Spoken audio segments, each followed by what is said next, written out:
Hey guys, thank you so much for clicking on this video. My name is Chris, and if you're a new subscriber, let me just let you know we cover everything and anything movie related on this channel. But if you're a returning subscriber, you know that also means covering killer doll movies.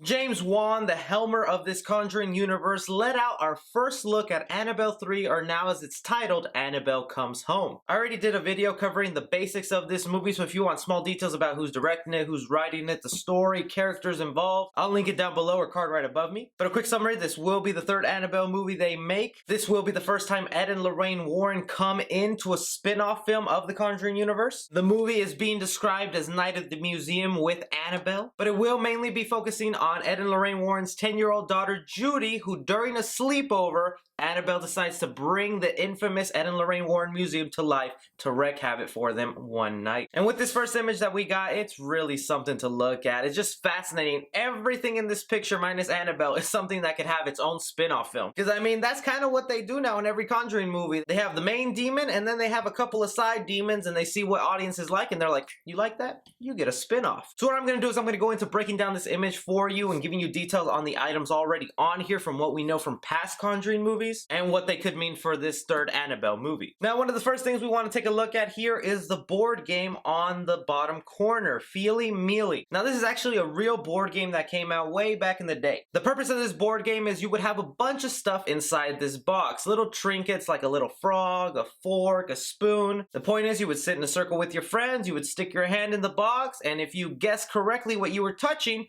you get to keep that item, and then the one with the most items at the end of the game wins. Pretty interesting that this board game ended up being haunted and in the museum for Ed and Lorraine Warren, but it's pretty obvious also how it's going to be implemented into the movie. I can just imagine at one point in this film, Judy going into that museum and thinking nothing of this board game because it looks child-friendly. She decides to play it, stick your hand in there, and that's just set up right there for a great horror scene. Who knows what she pulls out, a dead animal, a rat, blood? You name it. For moving on from there, we obviously have something infamous with the Conjuring series. This showed up in the first film. Something that Lorraine was staring at was even very prominent in the trailers of the first Conjuring movie. We never did get to see the inside look of it, but if you can tell right here from this image, a clown is popping up. And if you know anything about horror movies, clowns, they'd be making money at the box office. So this honestly could be the most likely thing to get its own spin-off film. I did find another behind-the-scene image when they were selling off props from the Conjuring movie, so we get a better look at that clown here. I guess it's more of a jack-in-the-box, but I can only imagine the creepy things that's going to be going on, and I'm always down to have another creepy clown in our horror movies. Also behind them, there's a key right there, and unless that key has its own separate story, I'm going to assume that's the key to unlock the little cage Annabelle is in right there. And I mean, that's probably the most likely reason why she brings all these things to life in that museum so she can try and escape that cage. Now, the monkey here that we see has showed up in a past Conjuring movie. Hell, one character in the past has tried to buy it off Ed Warren. I mean, that thing freaked me out in Toy Story 3. Also in the poster for that horror movie, Monkey Shines. But honestly, this is just where we go into pure speculation because aside from all that, the rest of the things on here are just things we really haven't seen before that could have wildly creative stories. But out of the 100 little items in Ed and Lorraine Warren's museum, these are the ones that are going to come to life in some sort of way to haunt the daughter. I have to think with some of the symbolisms here of the cross and the angel there, that might be a connection to the nun, but being how that film wasn't all that well received by audiences, I don't see why they would probably bring that back. I do like up here though in the corner, we have someone that looks like Two-Face and Michael Jackson had a baby. If that thing comes walking around the movie, I'm gonna be screaming. Also in the corner here, this might be a little hint towards the Crooked Man and his object that he appears from, but it might just be the top of a vase. We know the Crooked Man is one of the other characters in the Conjuring universe